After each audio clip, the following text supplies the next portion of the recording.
예수께서 길 가실 때에 나일 때부터 소경된 사람을 보신지라. 제자들이 물어가로되 랍비여, 이 사람이 소경으로 난 것이 네 죄로 인함이오니까? 자기 용이니까 그 부모니까? 예수께서 대답하시되 이 사람이 그 부모가 죄를 범한 것이 아니라 그에게서 하나님의 하시는 일을 나타내고자 하심이니라. 때가 아직 낮음에 나를 보내신 이의 일을 우리가 하여야 하리라. 밤이 오리니 그때는 아무도 일할 수 없느니라. 내가 세상에 있는 동안에는 세상의 빛이로다. 이 말씀을 하시고 땅에 침을 뱉아 진흙을 이겨 그의 눈에 바르시고 이르시되 실로암 못에 가서 씻으라 하시니, 실로암은 번역하면 보냄을 받았다는 뜻이라. 이에 가서 씻고 밝은 눈으로 왔더라. 아멘. 긴 명절 연휴가 끝나고 또 새로운 일상을 살아가면서 또 주일을 우리가 맞이했습니다. 자, 우리의 인생은 즐거울 때가 있고 또 슬플 때가 있고 항상 형통하지만도 않고 고난만 연속되는 일도 없습니다. 우리 인생을 살아가면서 또 우리에게 좋은 일도 또 나쁜 일도, 그리고 우리가 원하고 계획된 일들이 이루어지는 그러한 어떤 참 성취감의 그러한 우리에게 주어지는 시간도 있지만은 우리가 계획하고 발버둥치고 노력하고 있어도 되어지지 않는 그런 인생을 살아갈 때도 있습니다. 그래서 인생은 한번 이 세상을 살아가는 모든 인생은 그러한 굴곡에, 그러한 어떤 원함에 또 힘듦에 내가 되어지지 않는 그 순간에 어떤 관점으로 어떤 해석을 하느냐. 더욱이 믿음의 사람들은 믿음은 해석의 관점에 있다는 거죠. 내 눈으로, 내 생각으로 판단하고 해석하는 것이냐, 아니면 하나님 보시는 세상을 바라보고 하나님이 계획하시는 그 관점에서 우리가 어떤 시선을 보느냐에 따라서 이 세상은, 우리 인생은 너무나 확연히 달라지는 것을 보게 됩니다. 똑같은 상황을 만나도 어떻게 바라보고 어떻게 해석하는가, 이러한 어떤 관점에서 우리의 인생이 달라지는 것을 보게 됩니다. 우리가 과거에 그런 어떤 미술 시간에 아마 힌두화지에 양초로 그림을 그린 기억들이 있을 겁니다. 양초로 그림을 그리면 그 그림이 무슨 내용인지 그린 사람 외에는 볼 수가 없습니다. 양초는 눈에 띄어 보이지 않기 때문이죠. 그러다가 그 그림을 물감 탄물에 담가보면 그림이 선명해지면서 그 사람이 무슨 그림을 그린지를 많은 사람이 보게 되고 알게 됩니다. 아마 우리 인생도 그렇지 않을까 한번 생각해 봅니다. 하나님께서 이 세상의 모든 역사에, 그리고 인생의 한 개인 개인의 인생에 하나님은 그림을 그리셔요. 하나님의 그림은 너무나 크죠. 너무나 광대하죠. 그리고 인생은 그 하나님의 4차원의 그 모든 것을 바라보시고 모든 것을 아시는 하나님이 그린 그림의 결과를 우리는 다 미루어 짐작할 수도 없고 깨달아 알 수도 없습니다.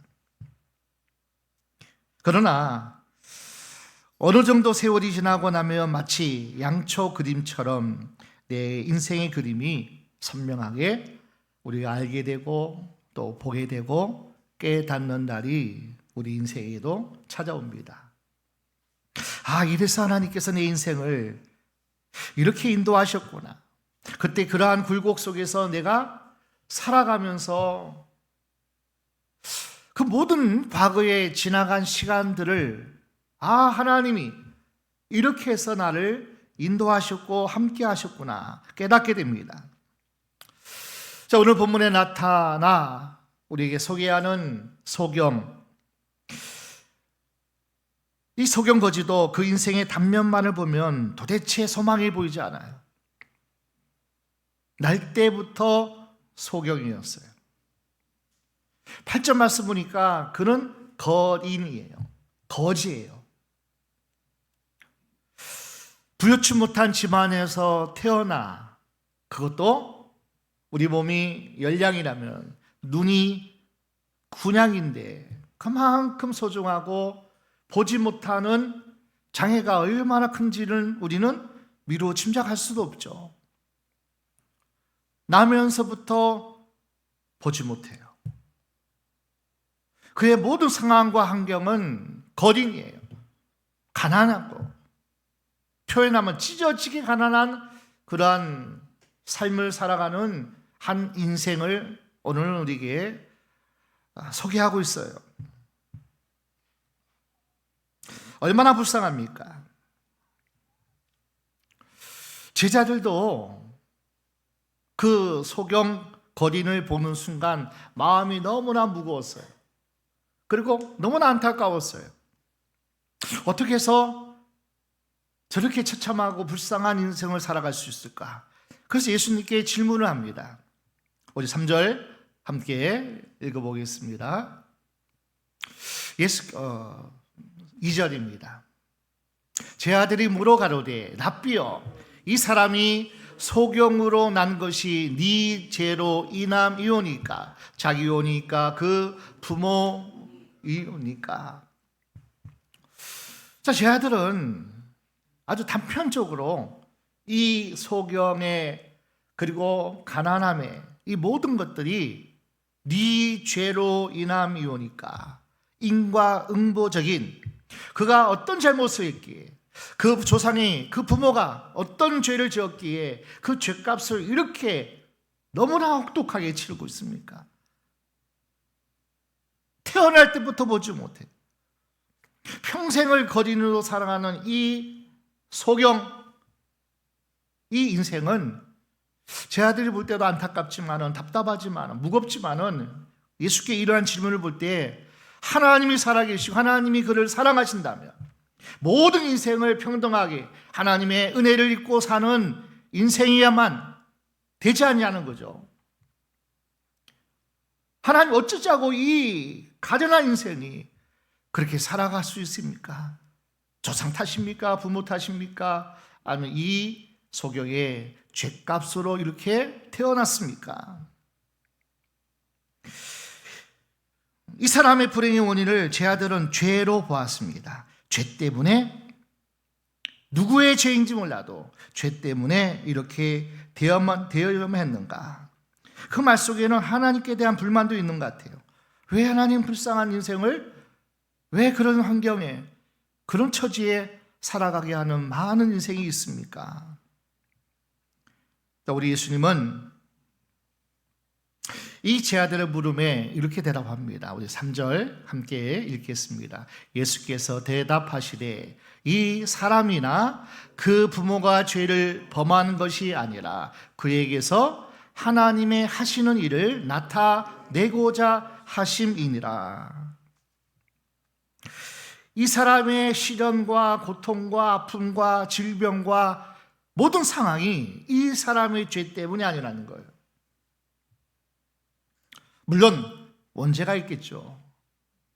타락한 인생의 어떤 죄성을 가지고 태어난 모든 인생은 그 죄의 값을 치르고 사는 인생이지만은, 그러나 우리가 일상을 살아가면서 어려움을 당하고 힘듦을 당하고 어떤 불행한 일을 우리가 겪고 있다면 그 모든 것이 다 죄로부터 왔다고 이렇게 단정해서는 안 된다는 거예요.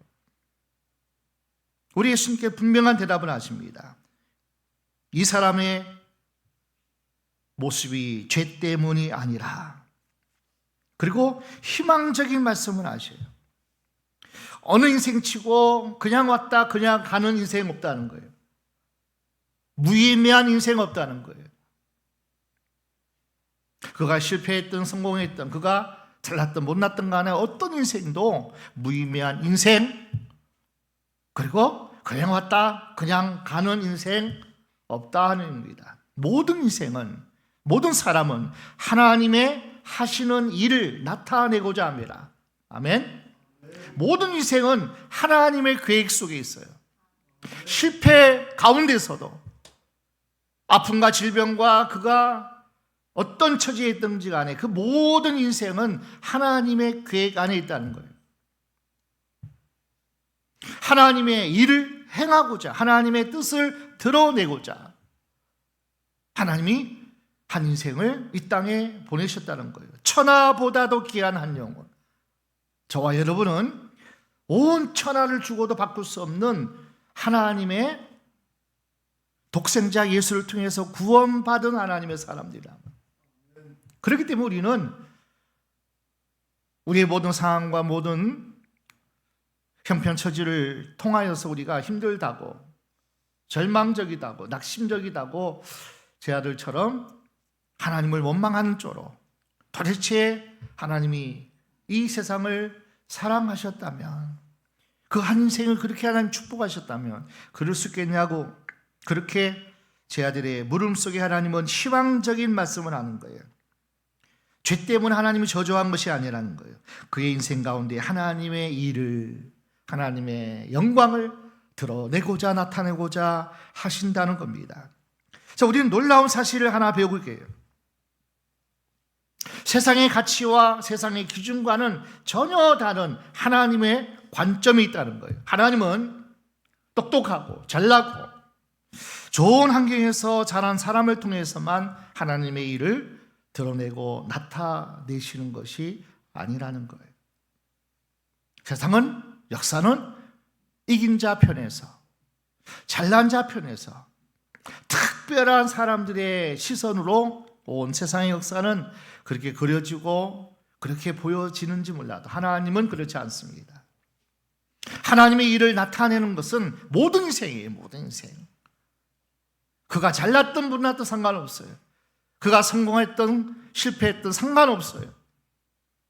그의 환경이었다 하든지 그의 모습이었다 하든지 상관없습니다. 날 때부터 맹인이고 집안은 찢어지게 가난하고 빌어먹어야 할 거지이지만은 이런 사람을 통해서도 하나님의 일, 하나님의 영광을 나타내신다는 것. 아멘.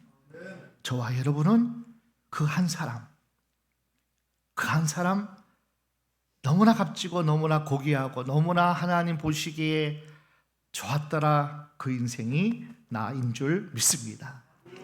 저도 적어도 날 때부터 소경된 자 없잖아요. 찢어지게 가난하고 거지 인생 아니잖아요.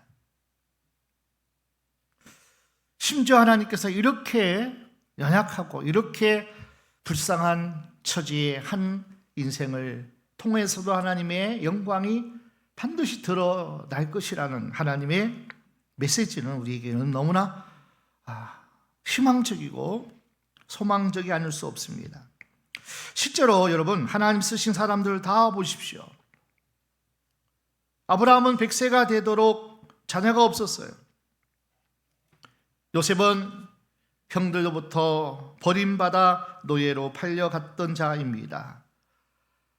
여러분, 모세는요, 낳자마자 나일강에 던져진 자예요. 죽을 운명에 처한 자예요. 다윗은 무시받던 목동이었습니다. 베드로는 무식한 갈릴리 촌 어부였습니다.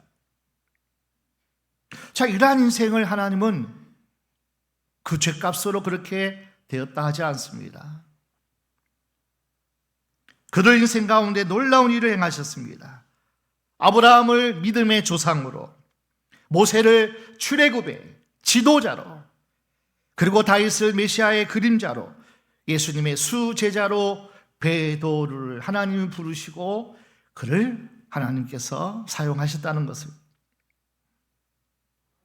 인생의 시련, 역경, 어떤 경우에도 죄의 결과가 아니라 죄인일지라도, 그리고 정말 연약한 자일지라도 하나님은 불꽃 같은 눈으로 그를 살피시고 바라보시고 그 인생을 통해서 하나님의 영광이 드러나는 그 인생으로 하나님은 그 어느 인생도 하나님이 버리심이 없고 후회하심이 없는 인생인 것을 우리에게 가르쳐 줍니다. 하나님이 더 귀하게 쓰시기 위한 과정입니다. 특별히 우리가 욥기를 보게 되면은 욥이 너무나 큰 불행을 당합니다. 야, 이런 불행을 당할 수 있을까? 욥기 초반에 욥이 당한 일들을 보게 되면 이런 저주가 어디 있을까? 차라리 거지로 살고 불행으로 살다가 그렇게 살았으면은 어쩌면은 그것도 불행한 인생인지 몰라도 최고의 최상의 삶을 살다가 다 잃어버리고 다 뺏기고 이것은 너무나 힘든 너무나 큰 고통이 아닐 수 없겠죠. 자, 이러한 불행을 보고 욥의 친구들은 하나같이 그의 불행이 죄의 값이라고 그렇게 사랑하는 친구였을 건데, 욥을 생각하는 사람이었을 건데 그의 죄 때문이라고 얘기합니다. 자, 욥기 4장 7절입니다. 그의 친구 엘리바스의 얘기입니다. 생각하여 보라. 죄 없이 망한 자가 누구인가? 정직한 자의 끊어짐이 어디 있는가? 욥기 8장에는 또 수아에서 온 친구 발닷이 이렇게 얘기합니다. 3절 4절. 하나님이 어찌 심판을 굽게 하시겠으며 전능하신 이가 어찌 공의를 굽게 하시겠는가? 내 자녀들이 주께 득죄하였으므로 주께서 그들을 그 죄에 붙이셨나니. 자, 이런 경우를 뭐라 그런지 아세요? 불난집에 붙이지는 않은 거. 아니, 너무나 고통스럽게 불행하게 너무나 힘든 욥에게 찾아와서 네 죄 때문이야. 하나님이 공의로 심판하시는 그 죄값 아니겠느냐? 네 자녀가 주께 득죄하였으므로 이 죄값을 치르는 것 아니겠느냐? 인과응보적으로 보려고 하는 것은 여러분 정말 잘못된 거예요. 자, 예수님은 이 사람의 인생을 어떻게 바라보셨냐는 거예요. 인간의 불행이 결코 그 사람의 어떤 죄로 인해서만 찾아오는 것이 아니라는 거예요.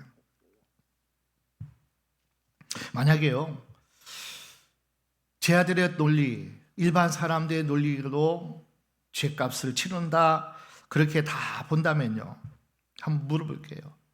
아브라함과 사라가 99세에 100세의 아들을 낳았는데 무슨 죄를 지었기에 이렇게 100세까지 아들이 없었을까?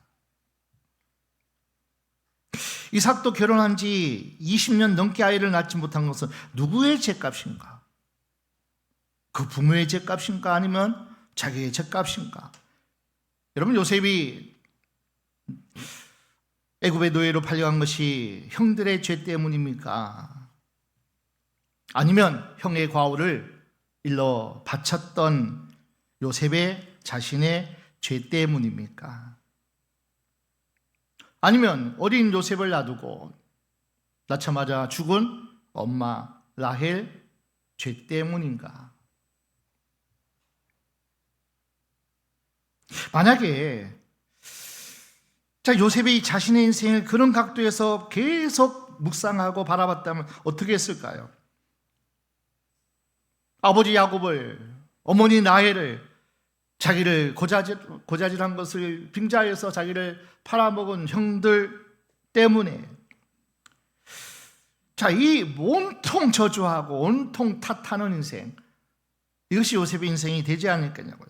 그러나 창세기 보니까 그렇지 않다는 거예요. 요셉의 인생과는, 세계관은, 역사관은 그렇지 않은 거예요. 하나님의 관점에서 봤어요. 우리 볼까요? 창세기 45장 8절입니다.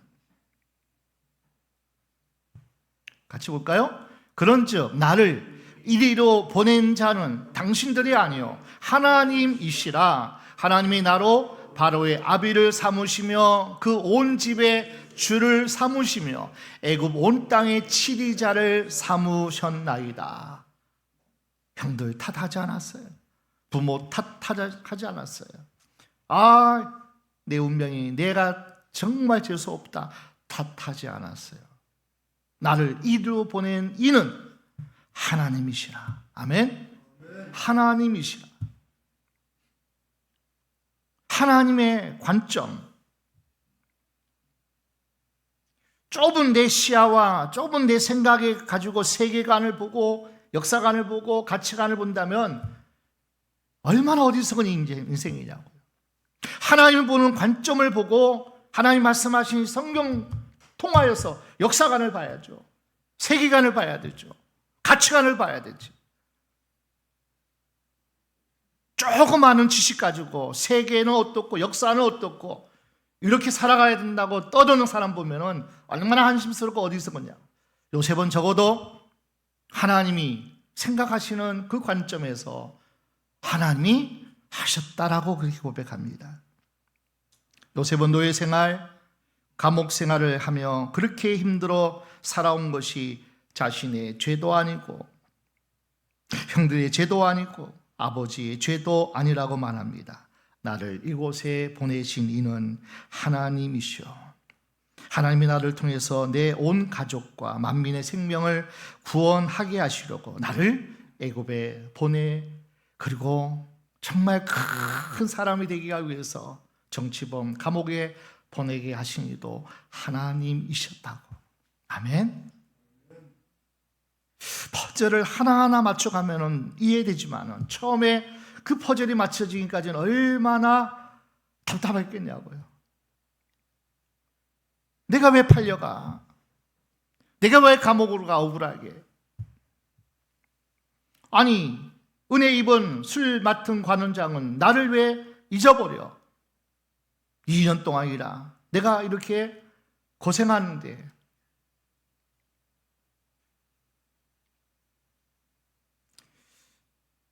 여러분, 이 요셉의 관점이나 예수님의 관점은 비슷한 것 같아요. 누구의 죄가 아니라는 거죠. 하나님이 다 하셨다는 얘기. 창세기 50장 20절도 한번 해보겠습니다. 창세기 50장 20절. 당신들은 나를 해하려 하였으나 하나님은 그것을 선으로 바꾸사 오늘과 같이 만민의 생명을 구원하게 하시려 하셨나니. 자, 우리 인생을 바라볼 때 우리는 적어도 요셉과 같이, 예수님과 같이 하나님의 섭리와 시각을 가지고 바라보는 저와 여러분 되시길 주의 이름으로 축원합니다. 여러분, 어떤 일이든지 우리는 하나님이 말씀하신 것을 우리는 붙잡아야 될 줄 믿습니다.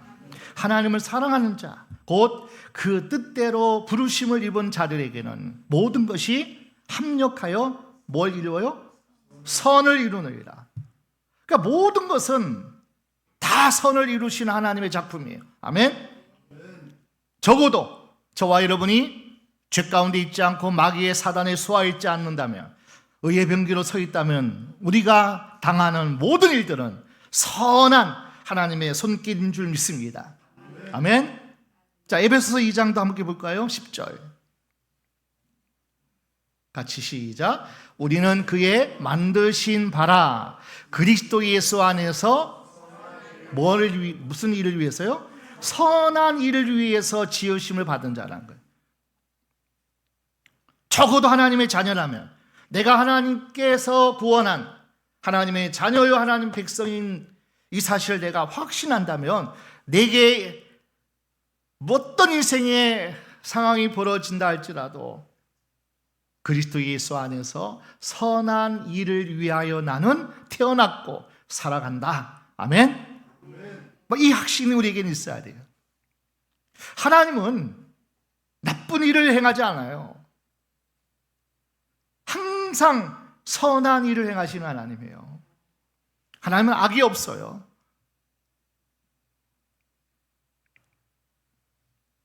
자, 우리는 때로 자신의 인생에 대해서 마음에 들지 않는 부분이 있습니다. 파란색을 칠하고 싶은데 온통 빨간색을 칠해졌네. 나는 노란색을 좀 이렇게 배경을 두고 싶은데 그냥 흰 여백이에요. 내가 원하는 그림을 내 인생에게 주어지지 않는 거예요.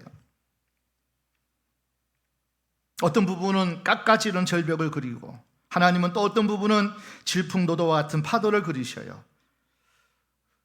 물론 그때는 당신은 도저히 이해가 되지 않아요. 절망도 되고 짜증도 나기도 합니다. 하나님이 원망스럽기도 하고 서운하기도 합니다. 왜 이렇게 나를 방치하시나요? 왜 이렇게 나를 진두름을 받는 인생으로 삼으시나요? 그러나 여러분, 나중에 우리가 깨닫는 은혜가 있으면 돌아보면 모든 것이 조화를 이루어서 하나님의 감동적인 드라마, 시나리오의 최고의 작가이신 하나님이 다 계획하시고 그렇게 우리를 만들어가는 그 과정인 것을 우리는 확실히 믿습니다. 정말 우리가 영의 눈을, 믿음의 눈을 들어서 바라보면요, 다 하나님의 작품이에요. 야, 정말 무식한 나를, 어리석은 나를, 연약한 나를 하나님이 이렇게 나를 다져서 나를 이렇게 하나님이 이런 모습으로 나를 세우시고자 하나님께서 그렇게 하나님의 그 다루심이 아니었다면 나는 안 되었을 것이라는 고백을 할 수밖에 없어요.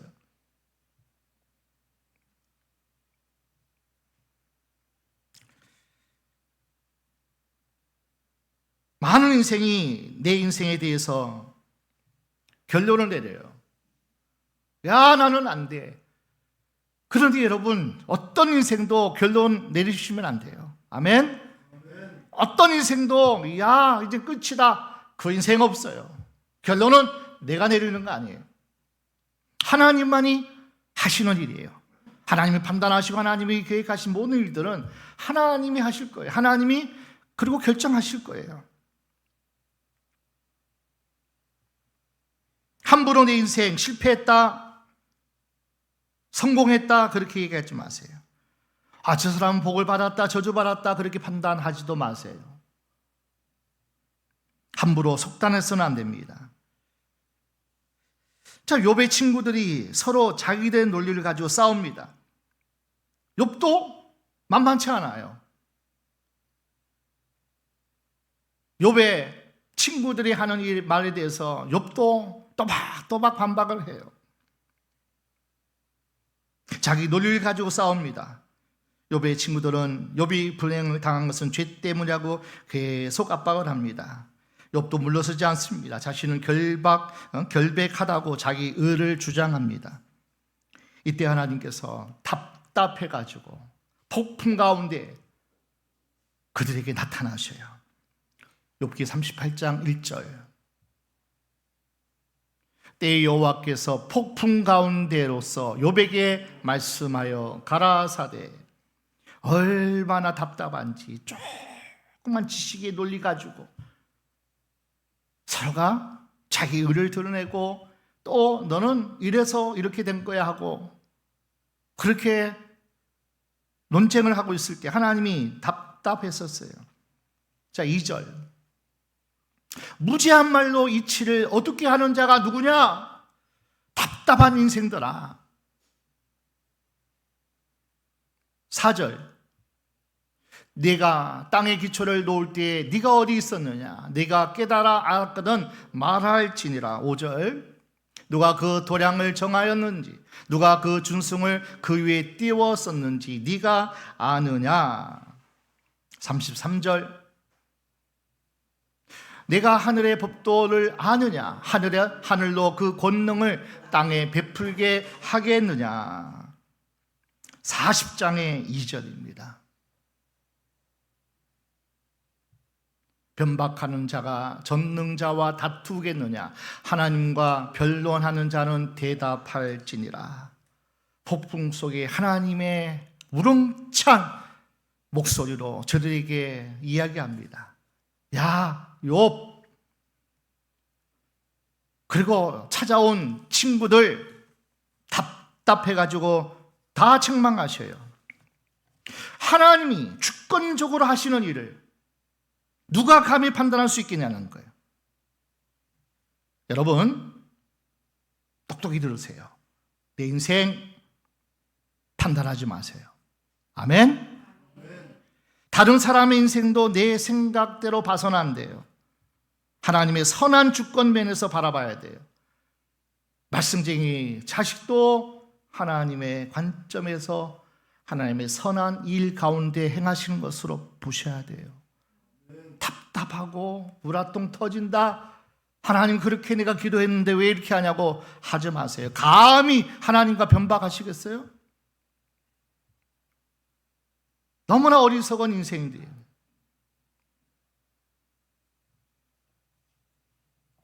하나님의 선한 주권편에서 바라봐야 돼요. 우리 예수님도 마찬가지예요. 오늘 본문 요한복음 9장 5절 말씀 보니까 내가 세상에 있는 동안에는 세상의 빛이라. 내가 세상에 있는 동안에는 내가 세상의 빛이라. 자신이 세상의 빛이라고 말씀하고 있어요. 예수는 우리 인생의 모든 어려움을 다 몰아내셔요. 참 우리 인생 가운데 너무나 슬픈 운명, 죄의식, 패배의식, 절망, 자의식, 자포, 자기, 열등감, 너무나 많은 어두움의 역사가 우리를 괴롭히단 말이에요. 우리를 무너뜨린단 말이에요. 이런 것들은 빛 대신 주님 앞에 한 번 힘도 못 씁니다, 여러분. 어둠의 열매들은 빛 앞에 한 번 비출 수가 없다. 명함 한 번 내밀 수가 없다는 거예요. 우리 예수님 안에는 빛이시기 때문에 빛의 열매는 너무나 아름다운 것들이에요. 희망, 도전, 열정, 승리, 개척, 섭리, 하나님이 주시고자 하는 빛의 열매들은 모든 착함과 의로움과 진실함에 있다. 에베소 5장 8절 말씀에도 빛의 열매는요, 예수님에게 있는 빛이, 나는 빛이라 하신 그 예수님의 열매는 너무나 귀한 거예요. 우리 모두가 예수님 앞으로 나아가는 복된 저와 여러분 되시길 축원합니다.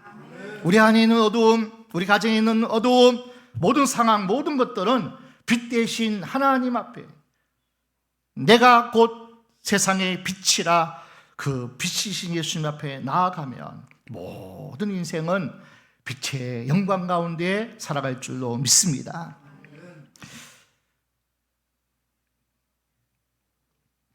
4절 한번 볼까요? 같이 읽겠습니다. 때가 아직 낮음에 나를 보내신 이 일을 우리가 하여야 하리라. 밤이 오리니 그때는 아무도 일할 수 없느니라. 우리에게는 예수님이 계시기 때문에 아직 낮은 줄 믿습니다. 예수님이, 하나님이 돌아가셨어요? 아니에요. 여전히 하나님은 살아계셔요. 여전히 하나님은 우리와 함께 계시기 때문에 지금 낮이에요.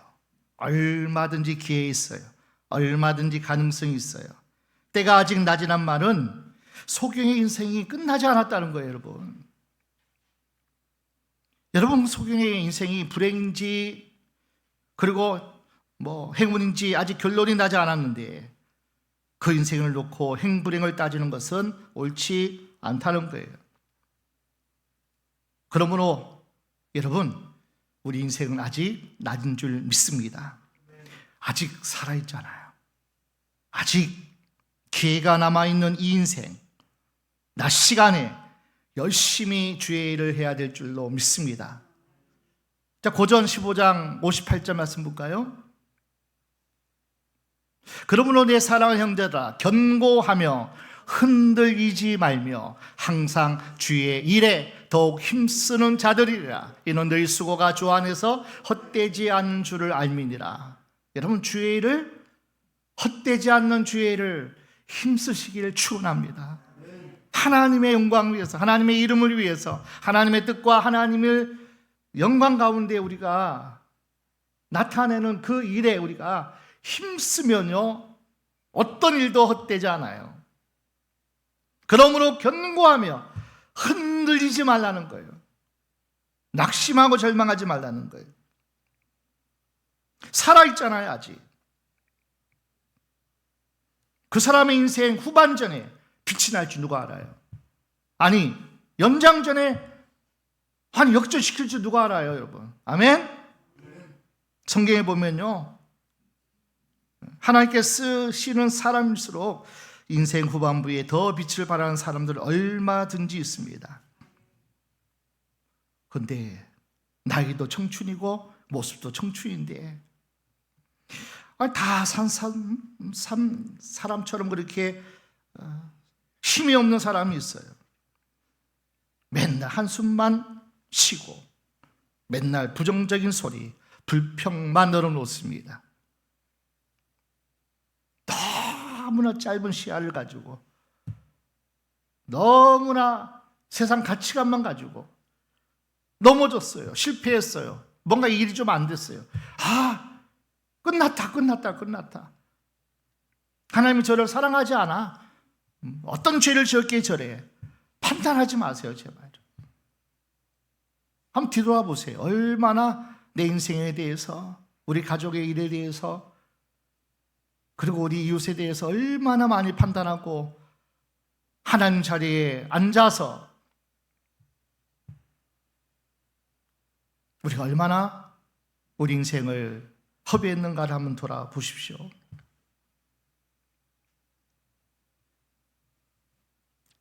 6절, 7절 함께 보겠습니다. 이 말씀을 하시고 땅에 침을 뱉어 진흙을 이겨 그의 눈에 바르시고 이르시되 실로암 못에 가서 씻으라 하시니, 실로암은 번역하면 보냄을 받았다는 뜻이라. 이에 가서 씻고 밝은 눈으로 왔더라. 참, 우리 예수님은 복잡하게 일하지 않으셔요. 모세에게 너 손에 든 것이 무엇이냐? 지팡이밖에 없어요. 하나님 그 지팡이로 하나님은 역사하셔요. 아멘. 하나님은 뭐 특별한 것, 세상에 금은 보석 가지고 하나님은 일하지 않으셔요. 뛰어난 영웅 수제 가지고 하나님은 일하지 않으셔요. 있는 모습 그대로 하나님은 그것 가지고 하나님은 일하셔요. 우리 예수님은 땅에 침을 뱉으셨어요. 그리고 진흙과 침을 이겨 맹인의 눈에 바르셨어요. 여러분, 이 말씀은요, 창세기 2장 7절을 연상하게 만들어요. 하나님이 흙으로 사람을 빚으사 그리고 그 코에 생기를 부으시니 곧 생명이 된지라. 그냥 우리는 진흙이에요, 진흙. 말랑말랑한 진흙이죠. 진흙 같은 그 인생을 재창조하는 거예요, 하나님이. 우리 예수님이 침을 진흙과 이겨서 눈에 바르시는 이 사건은 재창조하신 사건이에요. 하나님의 우리 인생을 완전히 역전시키고 변화시키는 하나님의 손길이란 거예요. 그때 그 사람의 시력이 회복됩니다. 자, 우리도 하나님께서 쓰실 때 뭐 대단한 것 가지고 하나님 우리 쓰시지 않더라고요. 그냥 우리가 그동안 무슨 학습을 했든지 어떤 훈련이 연단이 되었든지 간에 하나님은 한 달란트 있으면 그 한 달란트 가지고 하나님을 쓰실 거예요. 왜 나는 2달란트, 5달란트가 없는가 탓할 것도 없어요. 그러니까 있는 그대로 주님 앞에 나아가면, 여러분, 삼갈사사가 소 막대기 하나 가지고 300명을 쳐 죽였잖아요. 그냥 있는 그 모습, 그 상황 가지고 하나님은 우리를 쓰시는 하나님이셔요. 7절 보니까 실로암 못에 가서 씻으라. 실로암은 보냄을 받았다는 뜻이에요. 즉 실로암 못은요, 하나님이 보내신 자, 그리스도, 예수, 바로 예수님이 실로암 못인 줄 믿습니다. 하나님이 보내신 선물이 우리 예수님이에요. 그 예수님을 믿는 자는 다 구원받아요. 예수 이름으로 주의 이름을 부르는 자는 다 구원받을 뿐 아니라 우리의 모든 관계된 것을 하나님이 다 건져주실 줄로 믿습니다. 그 사람이 예수님께 나아갔을 때 빛 대신 예수님이 빛을 선물 주셨어요. 눈이 밝아졌더라.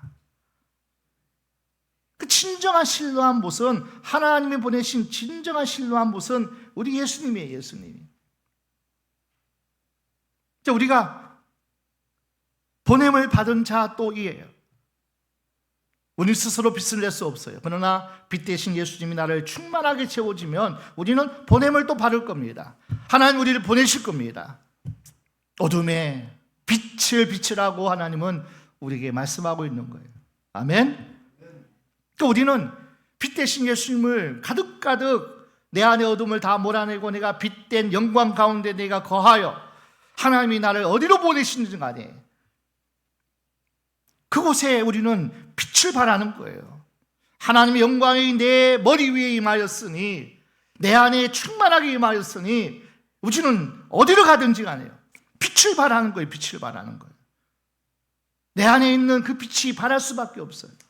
그럼 우리 가정이 살아날 줄로 믿습니다. 우리 자녀들이 깨어날 줄로 믿습니다. 진정한 빛 대신 예수님, 진정한 하나님의 선물 보냄을 받은 자 예수님, 이 땅에까지 내려오셨어요.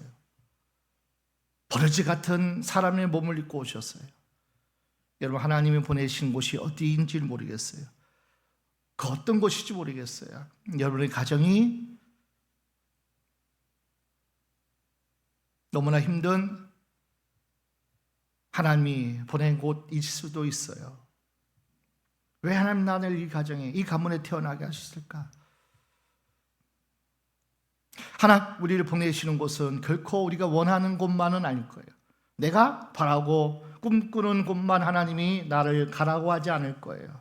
그러나 하나님이 나를 보내셨다면 반드시 그곳에 하나님의 영광이 나를 통해서 나타날 줄로 믿습니다. 그 일을 우리가 해야 돼요. 주님이 이 땅에 오셔서 그 일을 하신 것처럼 우리는 신뢰함이 돼야 돼요. 신뢰함이.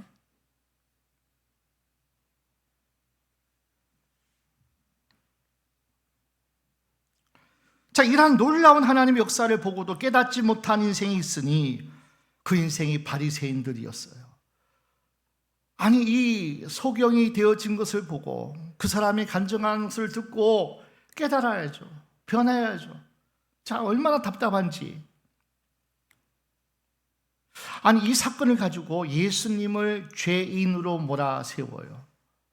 죄인이 행한 일들을 예수님이 죄인이기 때문에 예수님이 행한 그 모든 일들은 잘못됐다는 거예요. 오늘 본문 9장 24절입니다. 이에 저희가 누군지 아세요? 바리새인들이에요. 시작. 이에 저희가 소경되었던 사람을 두 번째 불러 이르되 너는 영광을 하나님께 돌리라. 우리는 저 사람이 죄인인 줄 아노라. 자, 그들은 율법적인 생각과 시기심 때문에 예수님을 죄인으로 몰았습니다. 여러분, 빛이 없으면요 교만해요. 그리고 빛의 열매가 없으면 어둠의 열매가 있는데 탐심이 가득해요. 자, 바리새인들은요 시기 그리고 교만, 탐심의 죄 때문에 영적인 맹인이 되었어요. 볼 것을 보지 못해요. 그러니 이 사람은 뭐라고 말합니까? 25절입니다. 같이 읽읍시다. 대답하되 그가 죄인인지 내가 알지 못하나 한 가지 아는 것은 내가 소경으로 있다가 지금 보는 그것이니이다. 복잡하게 생각하지 않았어요. 당신들이 하는 말대로 어떻게 해? 안식일에 진흙을 이겨서 그것을 일을 했냐는 거예요. 눈에 발랐다고. 그거를 노동했다는 거예요. 참 기가 막힌 바리새인들의 예수님을 죄인으로 몰아넣는 논리예요. 그런데 이 사람은 당신들의 말대로 예수님이 죄인인지 나는 잘 모르겠는데 확실히 아는 것은 내가 과거에 맹인이었는데 지금은 그 예수님이 나를 눈을 뜨게 해주셨다는 그 사실을 붙들었어요. 끝까지 그 사실을 붙들었다가요 출교당합니다.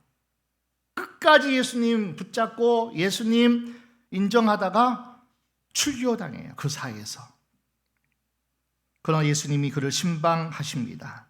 믿음을 주시고 그리고 그리스도 예수님을 만나게 됩니다. 41절입니다. 예수께서 가라사대 너희가 소경되었다면 죄가 없으려니와 본다고 하니 너희 죄가 그저 있느니라. 자, 우리가 영적으로 맹인인 것을 인정하셔야 돼. 겸손히 예수님께 나아가야 됩니다. 그래야 죄사함 받고요, 우리의 어두웠던 닫혔던 눈이 열려져요. 끝까지 교직과 교만과 탐욕에 사로잡히면요 평생 어둠에 빠져나올 수 없습니다. 정말 우리는 하나님의 보내신 자 실로암 못 되신 예수님께 나아가서 그 예수님을 기쁨으로 맞이하고 기쁨으로 섬기고 기쁨으로 그 예수님과 함께 살아가면 그가 간 곳에 나도 가고 그가 머문 곳에 나도 머물고 그가 한 일을 나도 하고 그가 돌아본 사람을 나도 돌아보고 우리 예수님 이 땅에 하신 모든 일을 나도 빛대신 주님 본받아 우리도 빛된 삶을 살면 하나님께서 얼마나 우리를 통해서 하나님이 하시고자 하는 일을 행하겠냐. 아직도 구원받을 식구들이 있잖아요. 아직도 하나님의 놀라우신 은혜를 모르고 기적을 모르고 여전히 영적인 맹인이 되어 살아가는 모든 인생들을 향하여 하나님 우리에게 붙여준 영혼이라면 하나님이 나와 관계 맺게 한 그 어떤 인생이든지 우리는 소홀하게 대해서는 안 돼요. 주님이 찾아가서 신방하셔서 위로하시고 다시금 외로웠던 힘들었던 그 소경을 주님께서 또 격려하시고 그리고 하나님의 영광에 이르게 하신 그 놀라운 은혜가 오늘 저와 여러분이 감당해야 될 일인 줄 믿습니다. 끊임없이 우리는 하나님이 하신 일, 아직도 하나님은 우리를 계획하시고 아직도 우리를 통해 하나님이 계획하신 일들이 있는데 그 일은 이사야 60장 1절 말씀 읽고 마무리하겠습니다. 이사야 60장 1절 일어나라 빛을 발하라 이는 내 빛이 이르렀고 여호와의 영광이 내 위에 임하였음이니라. 2절까지 보라 어둠이 땅을 덮을 것이며 캄캄함이 만민을 가리우니와 오직 여호와께서 네 위에 임하실 것이며 그 영광이 네 위에 나타나리니 너는 열방으로 세상으로 가장 가까운 예루살렘 너희 가정 안에서 모든 인생을 다 구원하고 땅끝까지 우리의 땅끝은 아마 북한 같아요. 쫙 돌아서 마지막 이르는 곳이 이북 땅 아닐까 생각돼요. 가장 가까우면서도 가장 먼 곳. 하나님은 한국교회를 통해서 이 나라 이 민족을 통해서 제4장 나라로 마지막 때에 열방의 빛을 비추는 그러한 한국교회가 반드시 되리라 확신합니다. 우리 교회가 그 일에 쓰임받기를 원하고 저와 여러분이 빛을 발하는 하나님의 영광이 우리가 안에 있으니 더 충만하게 그 영광의 빛이 가득가득 차서 그냥 가면 그냥 우리의 눈빛 하나 가지고 많은 사람을 위로하고 격려하고 세워지는 그 일에 저와 여러분이 쓰임받기를 주의 이름으로 축원합니다.